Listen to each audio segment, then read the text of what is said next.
ನಾವು ನೋಡಿರಿ ಕಬ್ಬಿಗೆ ಸೀಡ್ ಟ್ರೀಟ್ಮೆಂಟ್ ಮಾಡೋದು ನಾ ಈಗ ಮುಂಜಾಗ್ರತೆನ ಹೇಳಕತ್ತೀನಿ. ಈಗ ನೋಡಿರಿ ಏನು ಈಗ ಸೀಡ್ ಟ್ರೀಟ್ಮೆಂಟ್ ಮಾಡ್ಬೇಕಂದ್ರೆ 200 ಲೀಟ್ರ್ ನೀರು 200 ಲೀಟ್ರ್ ನೀರಿನಾಗ ಪಾವು ಕೆ ಜಿ ಕಾರ್ಬನ್ ಡೈಜಿಯಮ್ ಕಂಟೆಂಟ್ ಹತ್ತನ ನೀವು ಕಂಪ್ನಿ ಯಾವುದಾಗ ತೊಗೋರಿ, ಬಾವಿಸ್ಟಿನ್ ತೊಗೋರಿ, ಮತ್ತು ಬೇರೆ ಬೇರೆ ಕಂಪ್ನಿಗೂ ಇರ್ತಾವೆ. ನಿಮ್ಗೆ ರೇಟ್ ನೋಡ್ಕೊಂಡು ತೊಗೋರಿ. ಅದನ್ನೇನು ನಾವು ಇದೇ ಕಂಪ್ನಿ ತೊಗೋರಿ ನಾವು ಹೇಳಕ್ಕೆ ಬರೋಂಗಿಲ್ಲ, ಯಾವ್ದು ಬೇಕಾದ ತೊಗೋರಿ. ಬಟ್ ಕಾರ್ಬನ್ ಡೈಜಿಯಮ್ ಕಂಟೆಂಟ್ ಮುಂದೆ ಏನೈತಿ ಪಾವು ಲೀಟ್ರ್ ಕ್ಲೋರೋಪಾರಿಪಾಸ್ ಇವು ಏನು 20 EC ತೊಗೋರಿ, 50 EC ತೊಗೋರಿ, ಏನು ತೊಂದರೆ ಇಲ್ಲ. ಏನು 250 ಗ್ರಾಮ್ ಹಾಕಿರಿ, ಏನು ತೊಂದರೆ ಇಲ್ಲ. ಅದು 200 ಲೀಟ್ರ್ ಇವತ್ತನ್ನು ಏನು ಮಾಡ್ಬೇಕು ರೀ.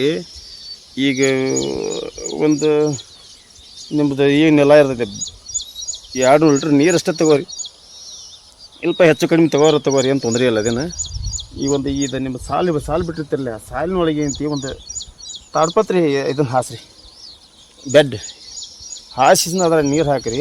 ಹಾಕಿ ಅದರೊಳಗೆ ಏನಂತಿ ಕ್ಲೋರೋಪಾರಿಪಾಸ ಮತ್ತು ಈ ಕಾರ್ಬನ್ ಡೈಜಿಯಮ್ ರೀ, ಇದನ್ನು ಅದ್ರಾಗ ಹಾಕಿ ಕಬ್ಬ ಏನು ತೊಗೊಂಡು ಬರ್ತಿರಲ್ಲ ಇಲ್ಲೇ ಕಟ್ ಮಾಡಿ ಅದ್ರಾಗ ಒಯ್ಯೋದು, ಈ ಕಡೆ ತಕ್ಕೊಳ್ಳೋದು, ಈ ಕಡೆ ಒಯ್ಯೋದು. ಮಿನಿಮಮ್ ಅಂದ್ರೆ ಒಂದು ಅರ್ಧ ತಾಸು ಬಿಡ್ರಿ, 1 ತಾಸು ಬಿಡ್ರಿ, 2 ತಾಸು ಹಂಗೆ ರನ್ನಿಂಗ್ ಇರ್ತದೆ. ಆ ಕಡೆ ತೊಗೋತಿರ್ತಾರೋ, ಈ ಕಡೆ ಕಟ್ ಮಾಡಿ ಒಯ್ಯಾರ ನೀವು ಒಯ್ಯಿದ.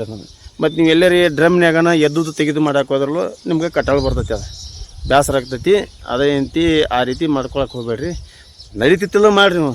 ಅದನ್ನೇನೇನು ಇದು ಮೊದಲೆಲ್ಲ ಹಂಗೆ ಮಾಡ್ತಿದ್ರು. ಈಗ ಏನೈತಿ ಅಗದಿ ಈಜಿ ಬೇಕಂದ್ರೆ ನೀವು ಅಗದಿ ಒಂದು ಚೌಕಂಗಿ ಹಾಸ್ಕೋರಿ, ತಾಡ್ಪತ್ರಿ, ಅದ್ರಾಗ ನೀರು ತುಂಬ್ರಿ, ಅದ್ರಾಗ ನೀವು ಕಟ್ ಮಾಡಿ ಒಯ್ಯೋದು. ಅದ್ರಾಗ ನೀವೆಲ್ಲ ಹಾಕಿರ್ತೀರಿ, ಮಾಡಿರ್ತೀರಿ, ಅಲ್ಲಿ ಅಂತಿ ಸೀಡ್ ಟ್ರೀಟ್ಮೆಂಟ್ ಸರಿಯಾಗಿ ಆಗತ್ತೈತಿ. ಹಂಗೆ ಮಾಡ್ಕೊಂಡು ಕಿಸಿಂದ ನೀವು ಇದು ಮಾಡ್ಕೊ.